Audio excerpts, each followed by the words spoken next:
The war room hummed with tension. Captain Do-hyun stood at the back of the massive chamber, his arms crossed over his chest. Around him, dozens of alien commanders argued over holographic maps that floated in the air like ghosts. The largest map showed the Kravos system, a cluster of planets and moons that had become the latest battlefield in a war that had dragged on for 6 long years. Do-hyun had been watching for 20 minutes. No one had asked his opinion. No one had even looked his way. At the center of the room stood Commander Veltar, a towering reptilian creature whose scales gleamed under the lights. His species, the Velkari, had been warriors for thousands of years. They fought with honor, following ancient codes of battle that made war almost ceremonial. Veltar pointed at the hologram with one clawed finger. "We advance at dawn," he announced, his voice carrying easily across the chamber. "Full formation. The Creathian forces are weak here, scattered. We will crush them in a single strike." Several commanders nodded in agreement. Admiral Crix, an insectoid Chitaran with compound eyes that reflected every light source, clicked his mandibles in approval. Do-hyun felt his jaw tighten. He had spent 3 days analyzing the data from the Kravos system. Something was wrong. The energy readings didn't match normal Creathian deployments. There were gaps in their sensor coverage that seemed random, but formed a pattern when you looked closely enough. It felt like bait. Lieutenant Murray stood beside him, her hand resting near her datapad. She had been his communications officer for 2 years, and knew him well enough to read his body language. When Do-hyun's jaw clenched like that, it meant he had seen something others had missed. "Sir?" she whispered. "Should we say something?" Do-hyun glanced at her, then back at the arguing commanders. The last time he had spoken up in one of these meetings, Veltar had laughed. Actually laughed. The Velkari commander had called human military experience adorable, and suggested that a species that spent most of its history fighting itself had little to teach the galaxy about real warfare. But this was different. This wasn't about pride. People were going to die. He stepped forward. "Commander Veltar, Admiral Crix, if I may." The room didn't exactly fall silent, but the volume dropped. Several heads turned his way. Veltar's expression shifted into something between amusement and annoyance. "The human wishes to speak," Veltar said, his tone making it clear he found this mildly entertaining. "Please, Captain, share your wisdom with us." Do-hyun moved to the holographic display. With a few gestures, he pulled up the energy signature data. "These readings here and here, they suggest cloaked mines. The pattern of the Creathian fleet positioning creates natural corridors that would funnel our advance into kill zones." He expanded another section of the map. "The asteroid field on the system's edge has unusual thermal signatures. I believe they have attack squadrons hiding there, waiting for us to commit to the assault." Admiral Crick studied the data for a moment, his insect eyes unreadable. Then he turned away. "Human paranoia is well documented, Captain. Your species sees patterns everywhere because you evolved hunting shadows in caves." Several commanders made sounds that might have been laughter in their various languages. Veltar waved a dismissive claw. "We appreciate your concern, Captain. Truly. But the Coalition has fought hundreds of battles using formations perfected over millennia. Your Earth has been part of the galactic community for barely 20 years. Perhaps you should observe and learn from civilizations that mastered warfare before your ancestors discovered fire." Do-hyun stood very still. In his 15 years of military service, he had learned to control his temper. Earth's military academies taught that anger was a tool, not a weakness, but only if you knew when to use it. This wasn't the time. "I strongly recommend sending scout ships first," he said quietly. "Probe their defenses. Test these anomalies before committing the main fleet. And show the enemy we are afraid." Velthar's scales seemed to darken with displeasure. "That is not how the Coalition fights. We are not cowards who hide behind caution." Admiral Crix clicked his mandibles again. "The attack proceeds as planned." "Captain Do-hyun, you and your human vessels will take position in the third wave. Observe how a real military operates. Perhaps you will learn something useful." The meeting continued, but Do-hyun wasn't listening anymore. He had done his duty. He had warned them. Now he had to prepare for what came next. As they left the war room, Mireille walked beside him through the gleaming corridors of the flagship. Other officers passed them, many from species Do-hyun still couldn't name after 2 years in the Coalition. Some nodded respectfully. Others barely acknowledged the humans. "They're not going to listen," Mirai said once they were alone in a lift heading back to their quarters. No, Do-hyun agreed. What do we do? He was quiet for a long moment, thinking. The coalition had 5 human ships under his command. 3 destroyers, 1 cruiser, 1 carrier, small compared to the massive fleet of 800 vessels preparing for the assault. But those 5 ships had crews trained in Earth's military doctrine. They knew how to fight dirty. They knew how to survive. Start running diagnostics on all human vessels, he said finally. Full combat protocol. Weapons, engines, shields. I want everything at maximum efficiency. Should I tell the other commanders? No, just our people. Keep it quiet, Mirai studied his face. You think it's a trap. A real one. I know it's a trap. I've seen this pattern before. Do-hyun had studied military history since he was a child. The great ambushes, the clever deceptions. Cannae, where Hannibal had surrounded and destroyed a Roman army twice his size. Pearl Harbor, where Japan had caught America sleeping. The Krathians were setting up something similar. He could feel it. Then we should warn them again, Mirai insisted. They won't listen. Pride won't let them. The Valkyrie have fought the same way for 3,000 years. The Chitaran follow doctrines older than human civilization. They think we're primitives playing at war. He looked at her directly. But we're the species that survived ice ages and plagues and each other. We didn't get to the stars by being stupid. We got here by being too stubborn to die. The lift stopped at their deck. As the doors opened, Do-hyun made a decision.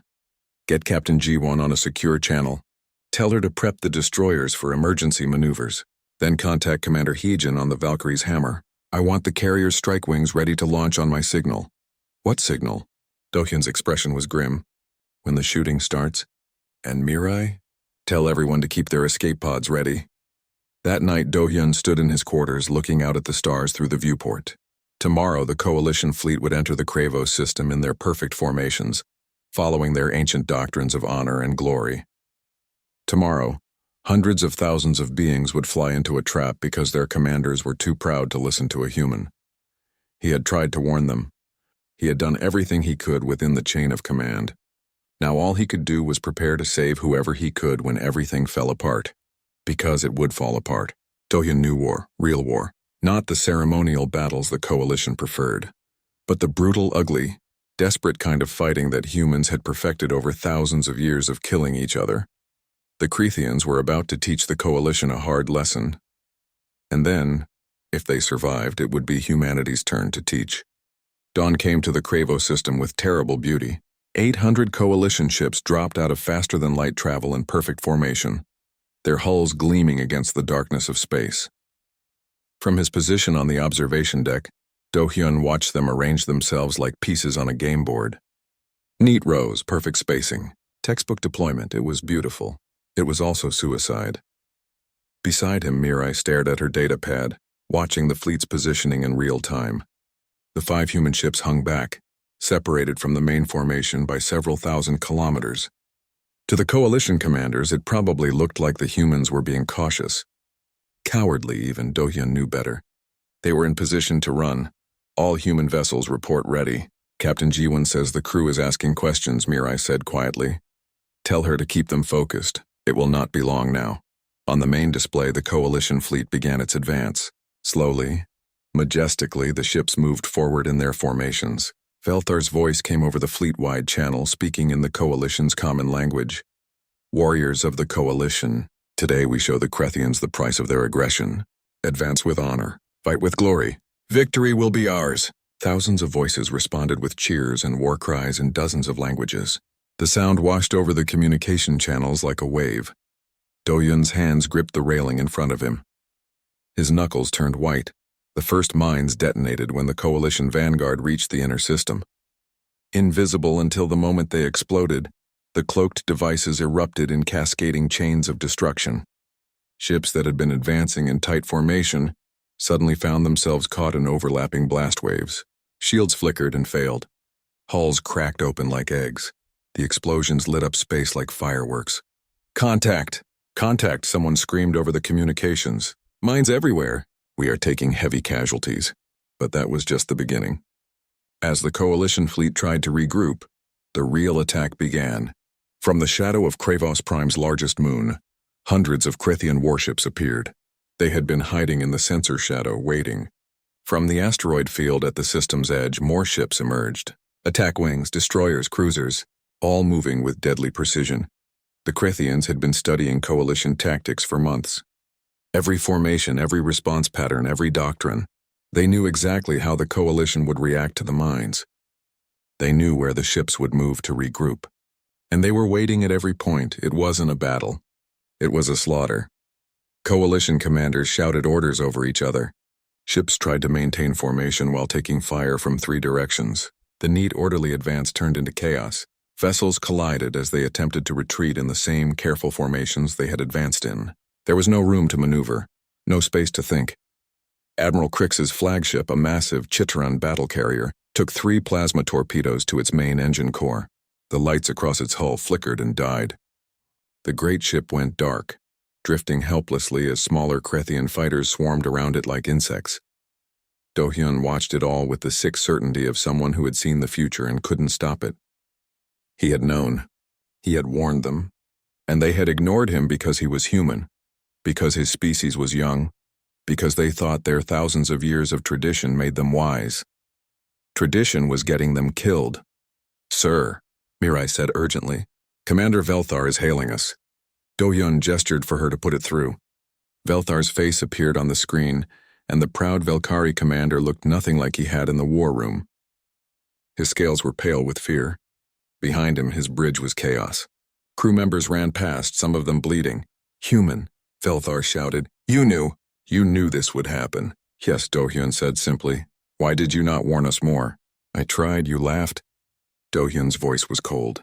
"Now get your escape pods ready and shut up. I am working." He cut the connection before Velthar could respond. There would be time for accusations later. Right now, thousands of beings were dying, and if he didn't act fast, that number would climb to millions. "Mirai, open a channel to all human vessels." "Command encryption. Channel open, sir." Do-hyun took a breath.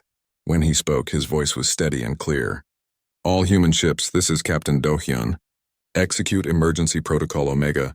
We are done watching. Weapons free. Show them how Earth fights." The 5 human ships, which had been hanging back and seemingly doing nothing, suddenly moved. But they didn't move like coalition vessels. There were no neat formations, no predictable patterns. The 3 destroyers split up, each taking a different vector. The cruiser, Steadfast, dove toward the planet's gravity well at a speed that would have horrified coalition engineers. The carrier, Valkyrie's Hammer, turned and burned at maximum thrust toward the asteroid field. To the Krethians, it must have looked like panic. 5 small ships fleeing in different directions. They probably thought the humans were abandoning their allies. They were wrong. Captain Jiwon's destroyer, the Indomitable, screamed through a cluster of Krethian fighters. But instead of firing at them, she targeted the destroyed coalition ships floating nearby. Her railguns tore into the wrecks, sending massive chunks of debris flying at high velocity directly into the Krethian formation. The enemy fighters scattered, trying to avoid the shrapnel storm. While they were distracted, the Indomitable's missile pods opened up. Dozens of warheads, each one targeting a different ship. The Krethians hadn't expected that. Coalition forces fought clean. They didn't use debris as weapons. It wasn't honorable. Humans didn't care about honor. They cared about winning. The cruiser Steadfast used the planet's gravity to whip itself around at brutal acceleration, coming up behind a Krethian battle group that was hunting disabled coalition vessels. Ensign Taehyun, the weapons officer, didn't bother with targeting computers. He fired blind into their formation, knowing that the Krethians were packed too close to dodge. The energy beams tore through 3 ships before the enemy even realized they were under attack. Meanwhile, Commander Heejin aboard the Valkyrie's Hammer did something that made coalition observers think the humans had gone insane. She dropped her ship's shields completely, all power diverted to weapons and engines. It was suicide, except it wasn't. With the extra power, her railguns fired at 3 times their normal rate. Her first salvo punched through a Krethian battleship's armor like paper. The second salvo went through the ship behind it. The third hit the one behind that. 3 ships crippled in as many seconds. By the time the Krethians realized what was happening and targeted her, Heejin had her shields back up and was already moving to a new position. The human ships fought like nothing the galaxy had seen before. No formations. No predictability. every move designed to confuse and destroy. They used the environment, the debris, even the gravity of planets and moons as weapons. They hacked into Krethian communications, sending false orders. They fired on enemy sensor arrays, blinding whole squadrons, and they didn't fight fair. Not even a little bit. Do-hyun watched his screens coordinating the chaos.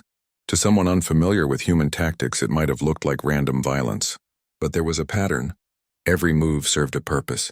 Every attack created an opportunity for the next one. This was how humans fought. Not with honor or glory, but with desperate, clever, ruthless efficiency. Because for most of human history, losing a battle meant death. Not just for soldiers, but for entire civilizations. Humans had learned to fight like their survival depended on every decision, because it did. An hour into the battle, the Krethian admiral realized he had a problem.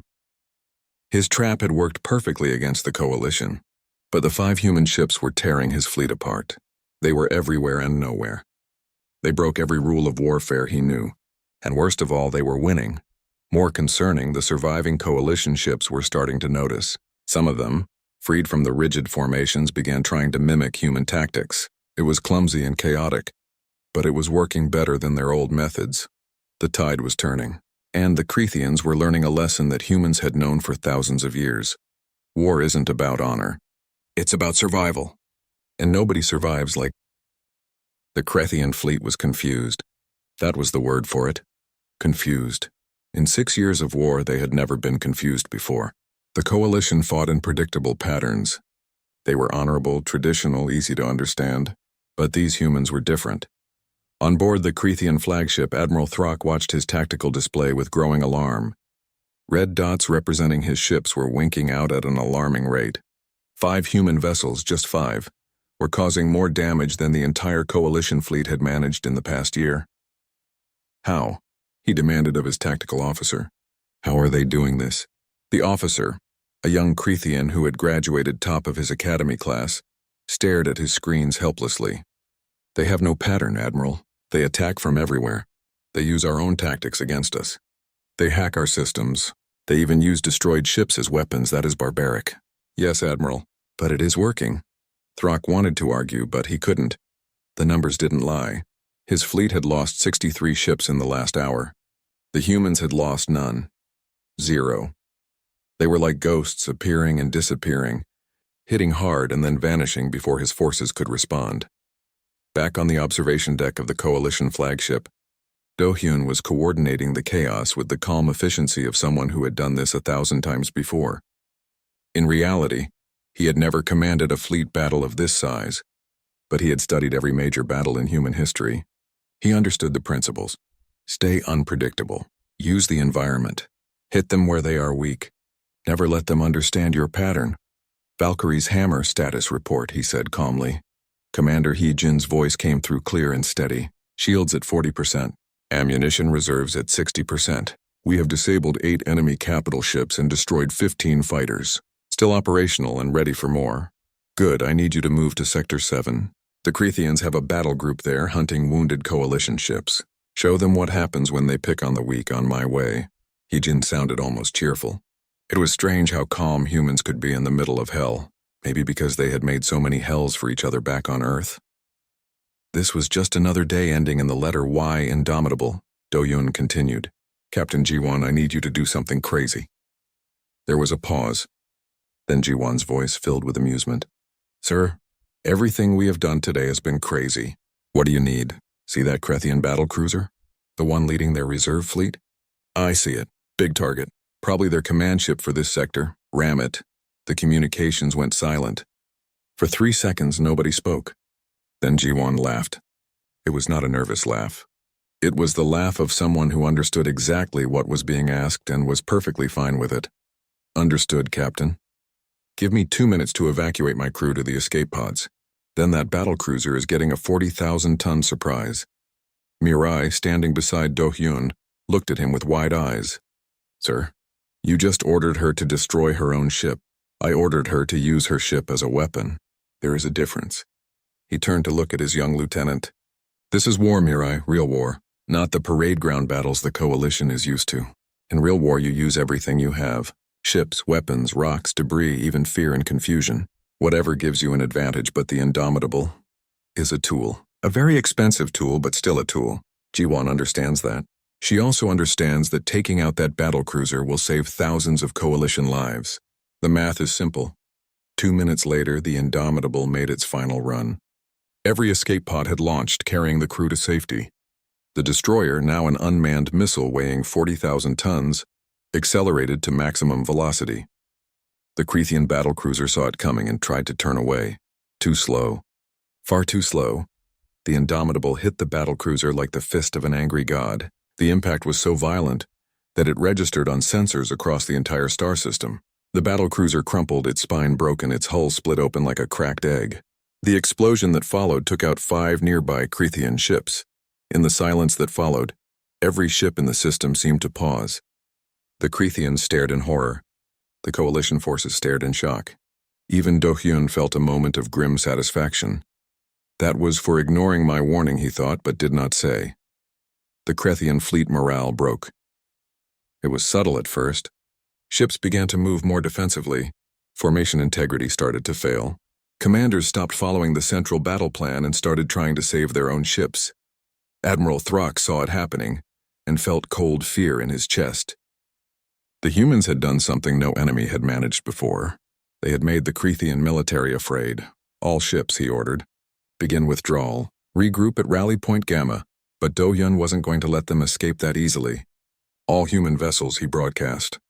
The enemy is retreating. Do not let them regroup. Execute Protocol Sherman, Protocol Sherman, named after a human general from Earth's ancient wars. The protocol was simple and brutal. Chase the enemy, harass them, make them panic. Don't give them time to think or regroup. Break their will to fight. The 3 remaining human destroyers in the carrier began pursuing the retreating Cretheans. But they didn't try to destroy every ship. Instead, they targeted specific vessels. Command ships, communication relays, supply vessels.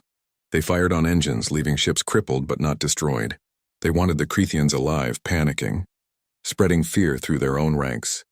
The cruiser, Steadfast, commanded by young Lieutenant Minho, who had been promoted to temporary captain after his commander was injured, chased down a group of Crethean ships trying to flee toward the outer system. He didn't destroy them. He herded them, using precisely placed shots to drive them toward a specific location, toward the unstable moon that Do-hyun had mentioned in his original briefing. The one everyone had ignored. Commander Hee-jin saw what Do-hyun was planning.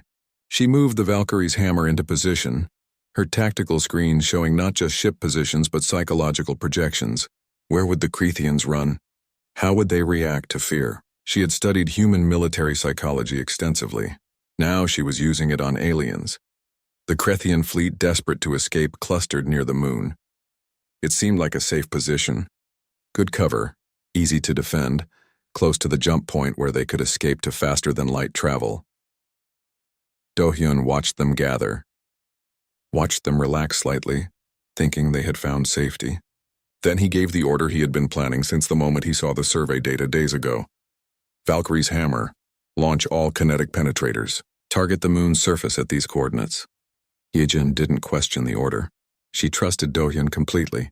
The carrier's launch tubes opened and dozens of solid metal rods, each one weighing several tons, launched at incredible velocity. They weren't aimed at the Crethean ships. They were aimed at the moon itself. The penetrators hit the lunar surface at precise points where the moon's internal structure was already weak and unstable. The impacts triggered a cascade of geological collapse. Massive cracks appeared on the moon's surface. Chunks of rock the size of cities began to break free. The moon was coming apart. The gravitational chaos was immediate and devastating. The Crethean ships, packed close together, found their navigation systems going haywire. Their faster-than-light drives shut down automatically.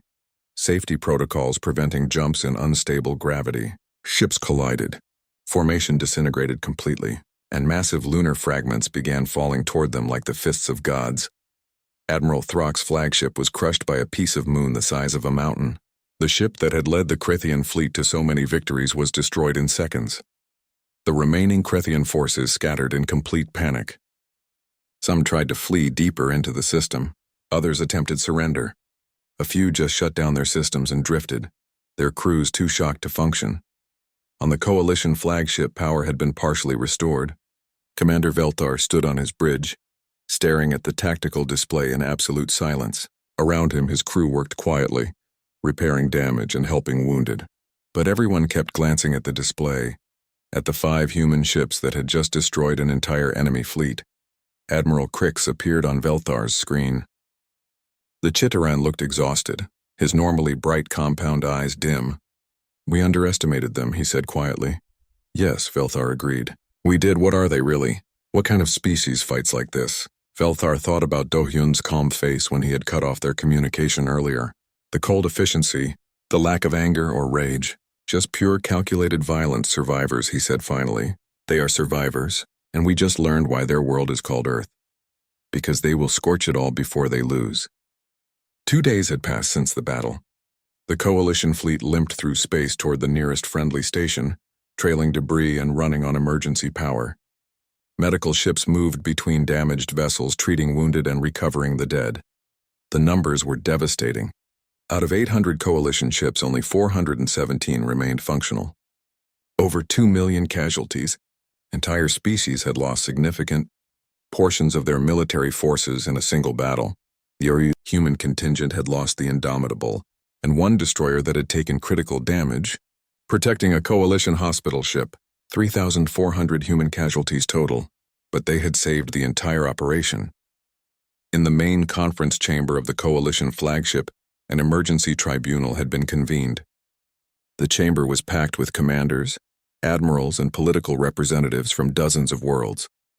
The air felt heavy with anger, shame, and confusion. Captain Do-hyun stood at the center of the room, still wearing his damaged combat armor. He had not slept in 48 hours. Dark circles ringed his eyes, but his posture was straight, his expression calm. High Arbiter Kelnax, the head of the Coalition War Council, sat on an elevated platform. The ancient being species had no name that humans could pronounce, but they were respected throughout the galaxy as fair judges.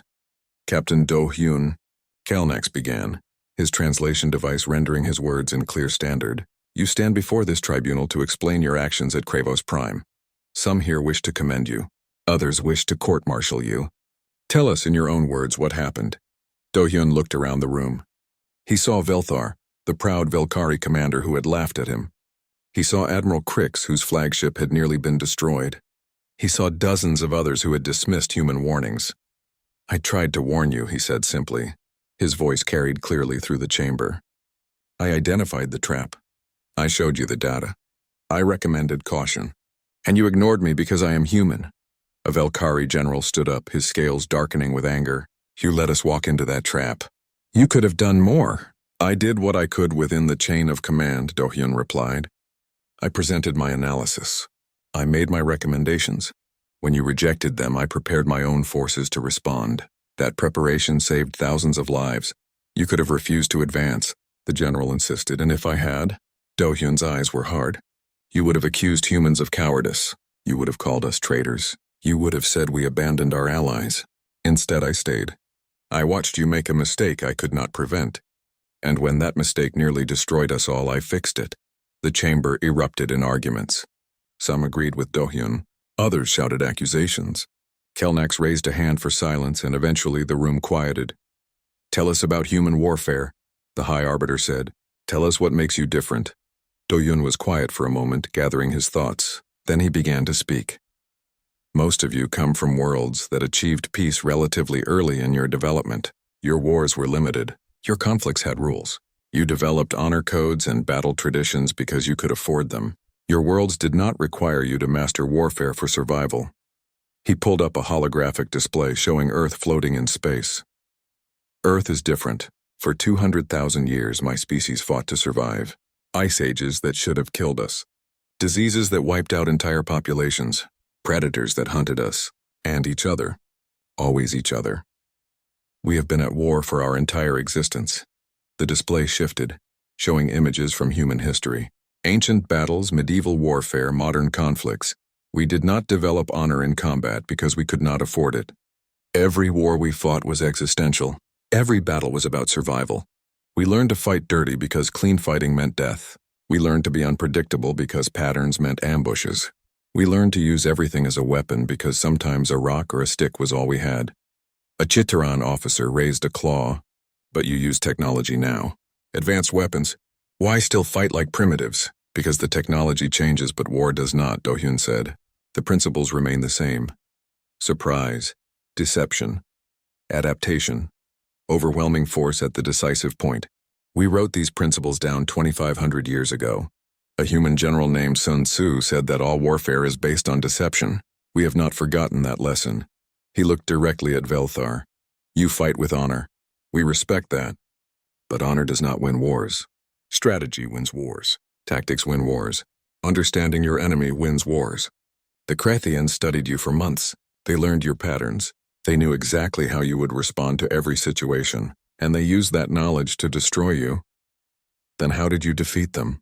Kelnax asked. By doing what they did not expect. Humans do not follow patterns, we adapt.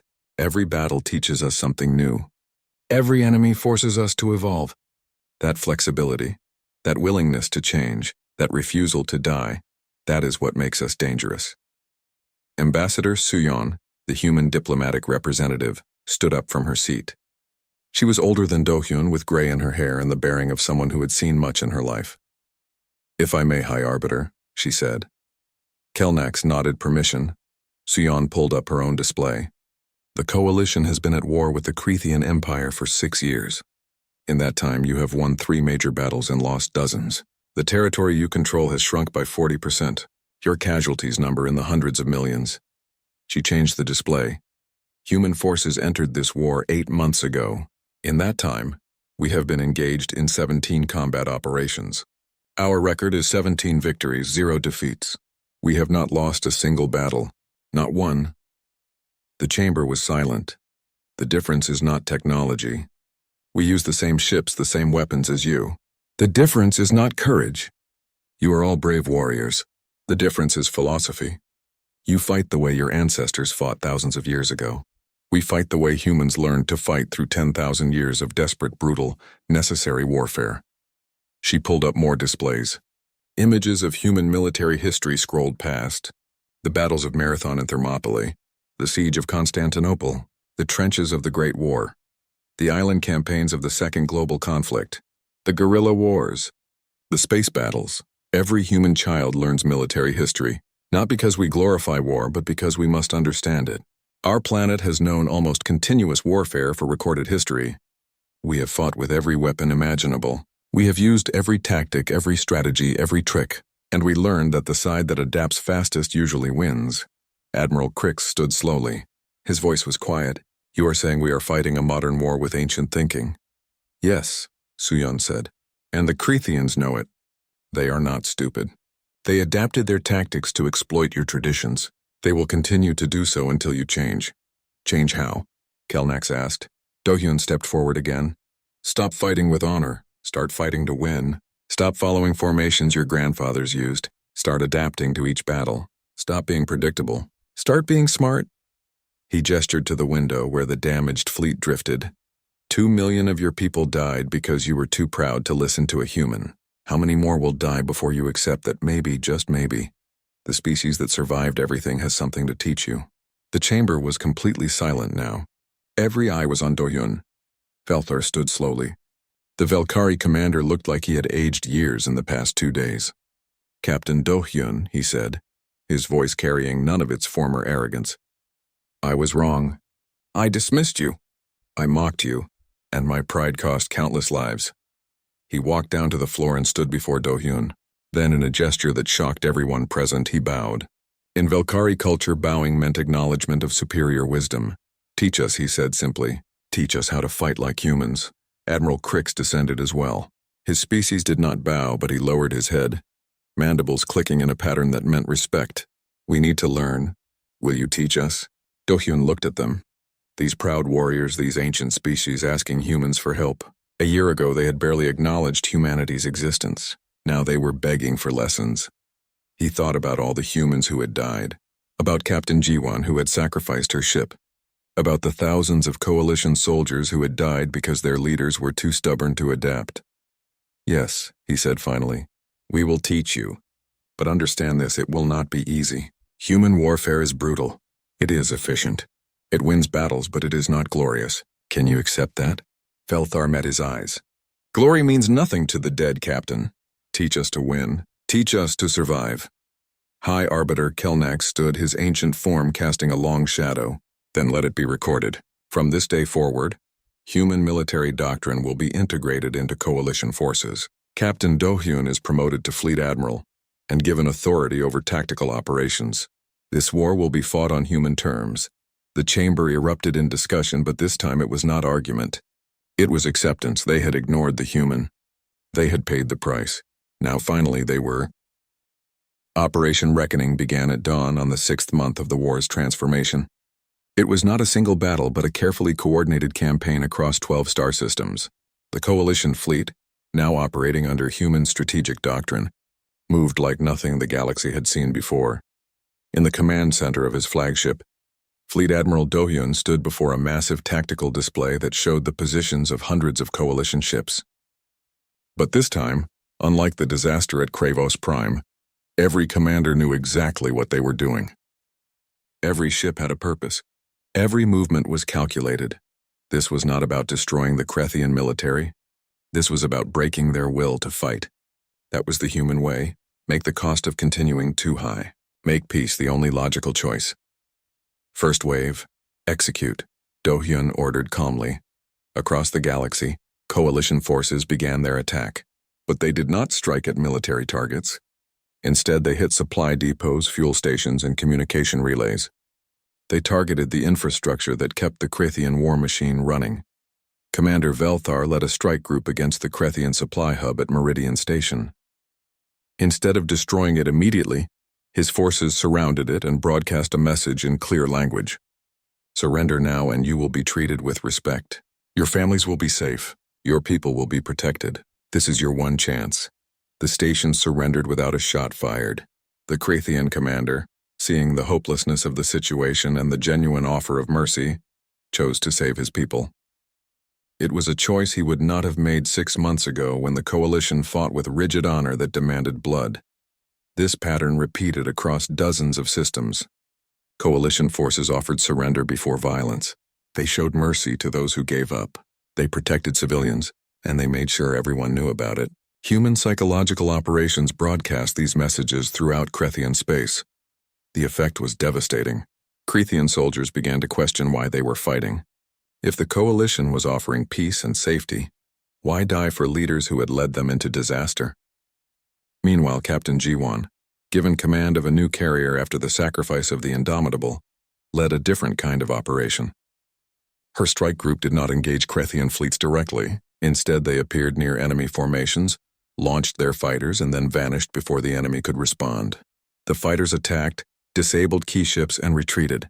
The Krethians never knew where the next attack would come from. They could not plan. They could not rest. Every system could be the next target. The psychological strain was enormous. Human intelligence officers working with coalition cyber specialists had infiltrated Krethian communication networks. They did not just gather information. They spread carefully crafted disinformation, false reports of defeats, exaggerated stories of coalition strength, rumors of peace negotiations. The Krethian military started making mistakes. Commanders received contradictory orders and did not know which were real. Fleets moved to defend systems that were not under attack. Resources were wasted on imaginary threats. In the Coalition Command Center, Commander Hyejin monitored the psychological profile of the Krethian military. This was a new kind of warfare for the galaxy. Humans had learned long ago that battles were won in minds before they were won with weapons. Their morale is collapsing, she reported to Do-hyun. Surrender rates are up 40%. Desertion is becoming a problem for them. We estimate another 3 weeks of pressure, and their military will break completely. Do-hyun nodded. Then we increase the pressure. Launch Phase 2. Phase 2 was economic warfare. Coalition forces began targeting Krethian trade routes and economic centers, not to destroy them but to isolate them. Krethian colonies found themselves cut off from supplies. Businesses could not operate. The civilian population, which had supported the war, began to question the cost. The Krethian government tried to rally their people with propaganda. They claimed the coalition was barbaric, that they fought without honor. But the propaganda rang hollow when coalition forces were treating prisoners well and offering generous surrender terms. Admiral Crix, leading the diplomatic offensive alongside the military campaign, met with neutral powers and Krethian colonial governors. He offered them a simple choice. Join the peace process now and have a say in the terms, or wait until the empire collapses and accept whatever terms are offered. One by one, Krethian colonies began to break away from the empire. They declared neutrality. They opened negotiations. The empire's power base crumbled not through military defeat, but through political isolation. This was human warfare at its finest. Not just fighting, but thinking. Using every tool available. Military, economic, political, psychological, all coordinated toward a single goal: end the war quickly and decisively with the minimum necessary bloodshed. The Krethian emperor, watching his empire dissolve, called an emergency meeting of his war council. The generals argued. Some wanted to fight to the last. Others saw the writing on the wall. How did this happen? The emperor demanded. We won at Kravos Prime. We had them beaten. One of his advisors, an old general who had studied the campaign carefully, spoke quietly. We won a battle, but we taught them a lesson. And the species that learned was humanity. They showed the coalition how to truly fight. Now we face not just the coalition, but the coalition fighting like humans. And no one defeats humans in war. No one. The emperor sat in silence, realizing the truth. He had won a battle and lost the war.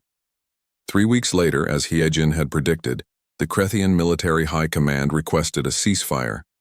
The message was transmitted to Coalition headquarters on the newly rebuilt station orbiting Kravos Prime. The same system where the Coalition had nearly been destroyed now hosted the negotiations that would end the war. Do-hyun read the message and allowed himself a small smile. It had taken 6 months, but the war was effectively over. Not through a climactic final battle, but through systematic dismantling of the enemy's ability and will to fight. Mireille, standing beside him, shook her head in wonder.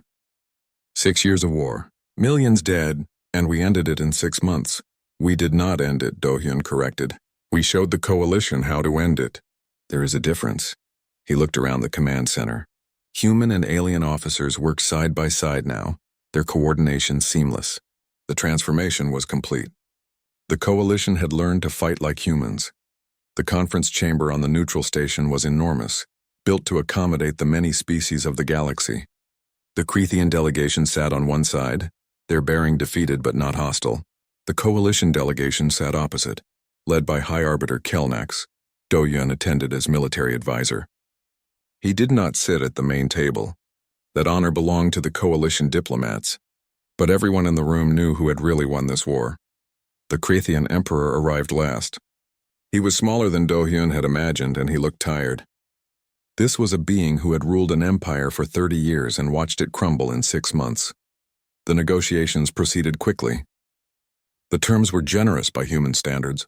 No occupation, no war reparations, just a commitment to peace, disarmament of offensive forces, and establishment of neutral zones. The coalition, fighting on human principles, offered mercy to the defeated. It was Sun Tzu's teaching. Build your enemy a golden bridge to retreat across. Make surrender attractive. End wars quickly so that peace can begin. As the formal proceedings concluded, the emperor requested a private meeting with Do-hyun.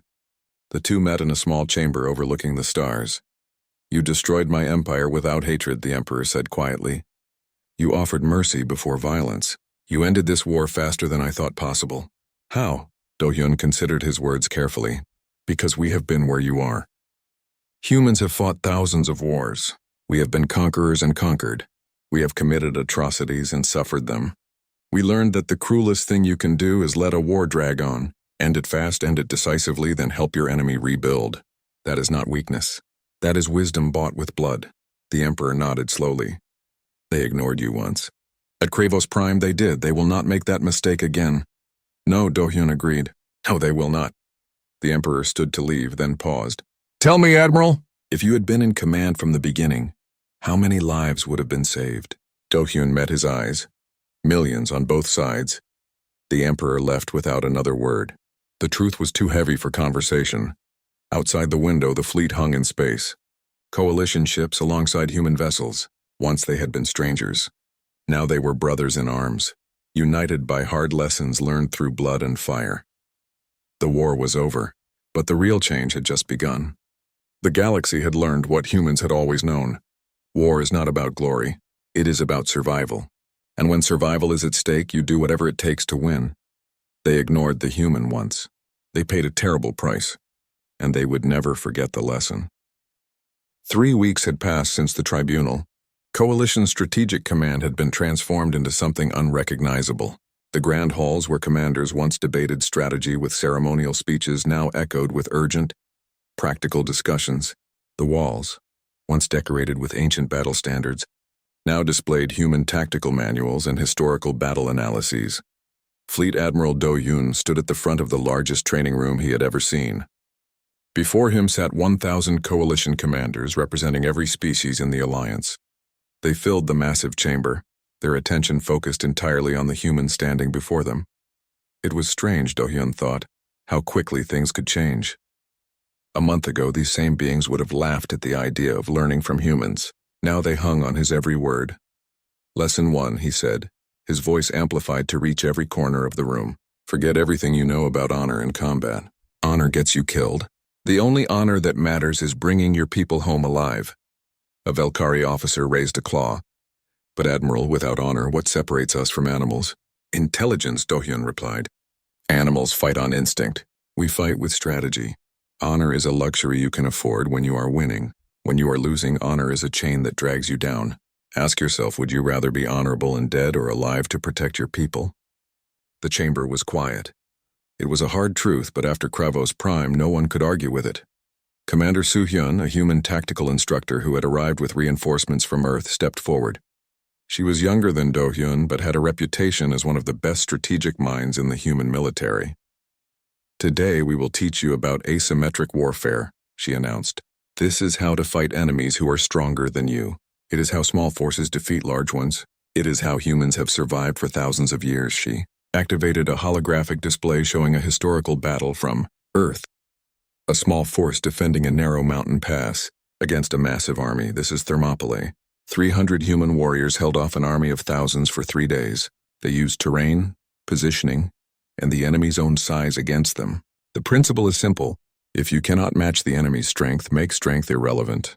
Admiral Crix, who had taken a seat in the front row, leaned forward. How do you make strength irrelevant? By controlling where and how you fight, Soo-hyun explained. If the enemy has more ships, fight in asteroid fields where numbers do not matter. If they have better weapons, fight at ranges where those weapons are ineffective. If they have superior technology, hack their systems and make that technology work against them.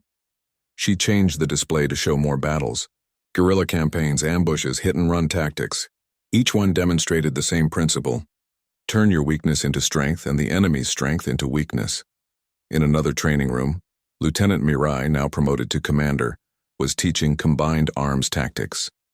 Her students were a mix of species, all trying to understand the human concept of integrating different military branches into seamless cooperation.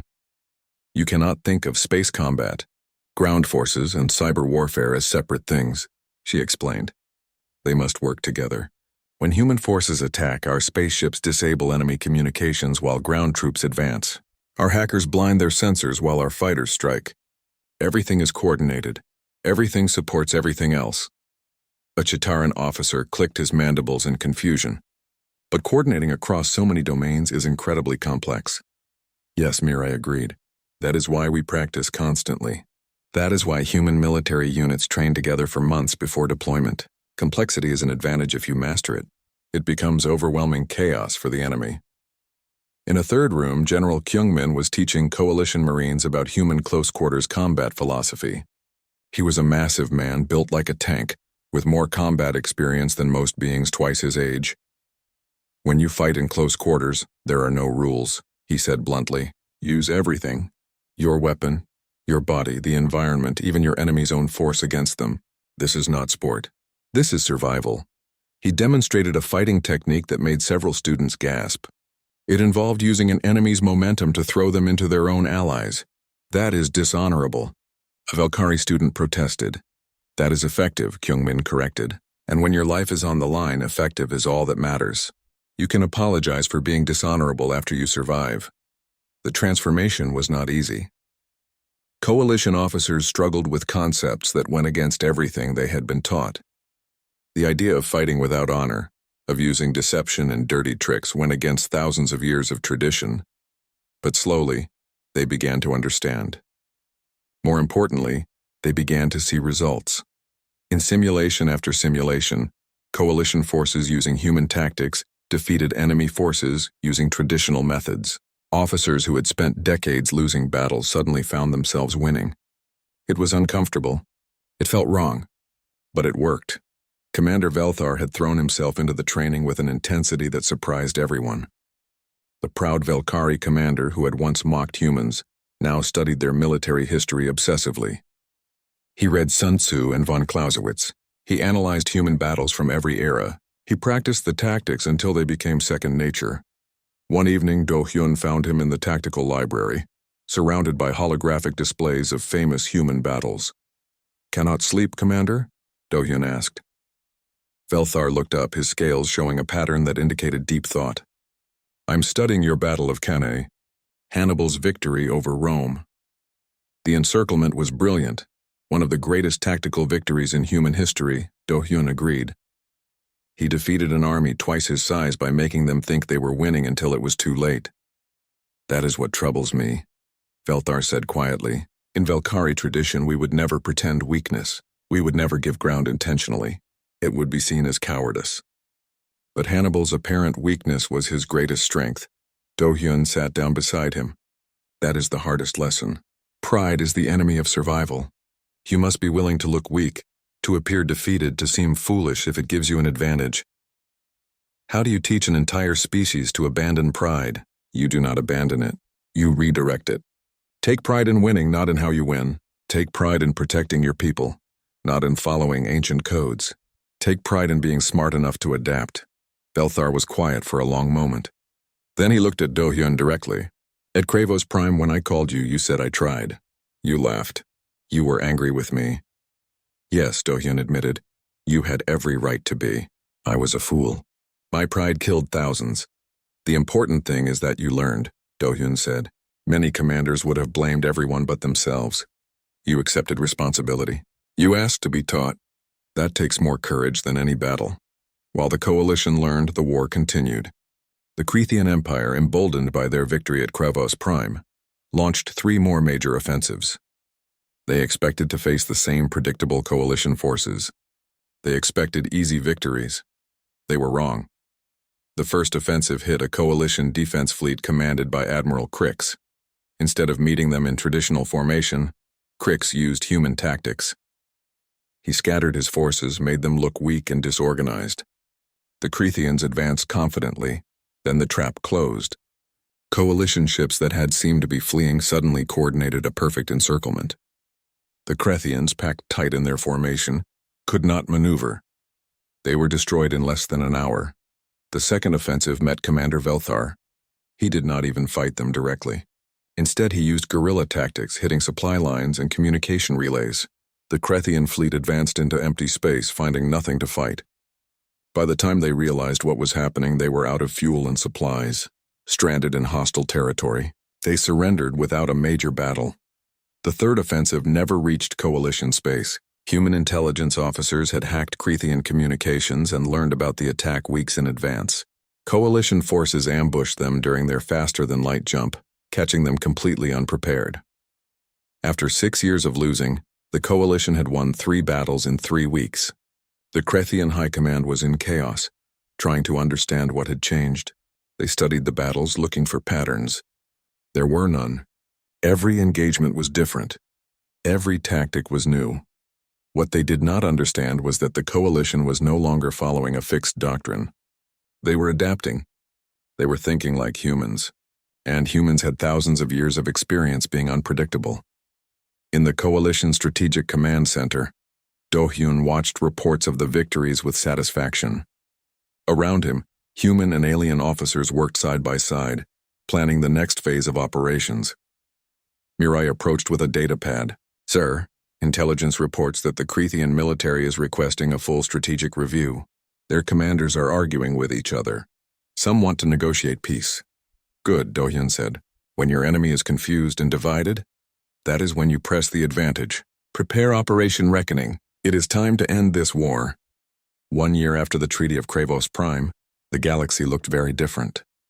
The Coalition's Strategic Academy, once a place where generals learned ancient battle formations and honor codes, had been completely transformed. Human warfare doctrine was now taught to every officer in the Coalition military. Admiral Mirai walked through the entrance hall of the academy, her boots clicking on the polished floor. She had been promoted to head instructor, responsible for teaching the next generation of Coalition commanders. It was strange to think that just a year ago she had been a lieutenant worried about questioning her orders. On the wall near the entrance hung a plaque made of metal, salvaged from the destroyed Coalition ships at Kravos Prime. The inscription was simple. In memory of those lost at Kravos Prime, they died believing war was about glory. They were wrong. War is about survival, and humanity has survived everything. Every student who entered the academy passed that plaque. Every one of them understood its meaning. Pride kills. Adaptation survives. Miri entered her classroom where 30 young officers waited. They represented a dozen different species. Velkari, Chitaran, human, and others.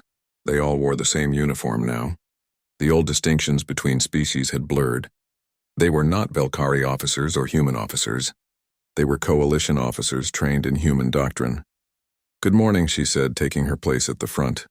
Today we will discuss the Battle of Midway from Earth's history. This battle demonstrates how intelligence, timing, and courage can overcome superior numbers. A young Chitaran cadet raised a claw. Admiral, I have a question. Go ahead. Before the transformation, did you ever think humans would become the Coalition's military leaders? Mirai smiled, thinking back to those early days. No. We hoped to be your engineers, your diplomats, your scientists. We wanted to contribute to the galaxy peacefully, but you needed warriors. And humans, well, we have been warriors longer than we have been civilized. We just hoped we would never have to prove it. Why? Because when humans go to war, the battlefield does not just burn, it becomes a lesson. And lessons written in fire are never forgotten. She pulled up a holographic display showing statistics from the past year. Under human doctrine, Coalition forces had not lost a single major engagement. Casualties were down by 70%. Wars that would have dragged on for years were ending in months. The galaxy was learning. Slowly, painfully, but learning. Across the Academy complex in the Advanced Tactics Center, Commander Velthar was teaching senior officers about psychological warfare. The proud Velkari commander who had once mocked human advice was now one of its most effective practitioners. He stood before a display showing a recent operation where his fleet had defeated an enemy force 3 times its size without firing a shot. Pure psychological operations. False intelligence. Deception. The enemy had surrendered believing they were surrounded by overwhelming forces. In reality, Velthar's fleet was outnumbered. This is the future of warfare, he told his students. Victory without battle, the ultimate achievement. As the human general Sun Tzu wrote 2,500 years ago, the greatest victory is that which requires no battle. A student asked, "But Commander, is it not dishonorable to deceive?" Velthar's scales shifted to a pattern that indicated patience. I once thought as you do. Then I learned a hard lesson. The dead have no honor. They have no glory. They have nothing. Your first duty is to win. Your second duty is to bring your people home alive. Everything else is luxury. In the command offices high above the academy, Fleet Admiral Do-hyun reviewed reports from across Coalition space. He was older now, with more gray in his hair. The past year had aged him. But there was satisfaction in his eyes. The transformation was complete. The Coalition military was unrecognizable from what it had been. More importantly, it was effective. 3 minor conflicts had been resolved in the past year with minimal casualties. 2 potential wars had been prevented through smart diplomacy backed by credible military force. Ambassador Suyon entered his office without knocking. The elderly diplomat had become one of his closest advisors. Thought you would want to see this, she said, placing a datapad on his desk. Reports from the Krethian Empire. Their military is adopting human doctrine too. They are calling it the New Way. Do-hyun read the report and shook his head in amusement. We did not just change the coalition. We changed the galaxy. Is that good or bad? Good if it means shorter wars and fewer casualties. Dangerous if everyone becomes as effective at warfare as humans. We might have made the galaxy a more peaceful place, or we might have just made the next war more efficient. Suyeon sat down, her expression thoughtful. Do you regret it? Teaching them? No, they would have learned eventually. Better they learn from us where we can emphasize the importance of ending wars quickly and humanely, than learn through more disasters like Kravos Prime. He stood and walked to the window. Outside, the academy grounds were filled with students from 100 worlds, all learning human military philosophy. Once that would have seemed impossible. Now it was reality. That evening, there was a ceremony in the main hall. Captain Ji-won was being awarded the Coalition Star of Valor, the highest military honor, for her sacrifice at Kravos Prime. She stood at attention while Admiral Crix placed the medal around her neck. The Chitaran Admiral's mandibles clicked in the pattern that meant deep respect. You destroyed your own ship to save thousands. That is the definition of courage. Ji-won smiled slightly. I did what needed to be done. That is the human way. After the ceremony, the senior staff gathered for a private dinner. Do-hyun, Mirai, Ji-won, Velthar, Crix, Hyejin, and others who had been there from the beginning. They talked about the past year, about the changes, about what came next. Velthar raised a glass. To the humans, who taught us that survival is more important than glory. To the coalition, Do-hyun responded, who were willing to learn. That takes more courage than any battle. They drank together, these warriors from different worlds who had learned to fight as one.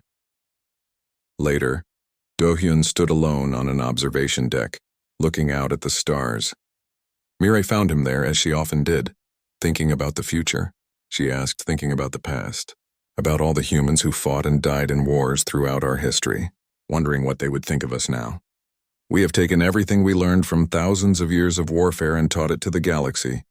You think they would approve? I think they would understand. Every human soldier who ever lived fought so that someday, maybe, humanity could live in peace. We are not there yet, but we are closer. And if we can use our hard-won knowledge to make wars shorter and less brutal, then their sacrifices meant something. Mirai nodded. The galaxy is safer now, because of what we taught them. And more dangerous, Do-hyun reminded her. Never forget that. We have made everyone more effective at war. The responsibility of that weighs heavy. They stood in silence for a while, watching the stars.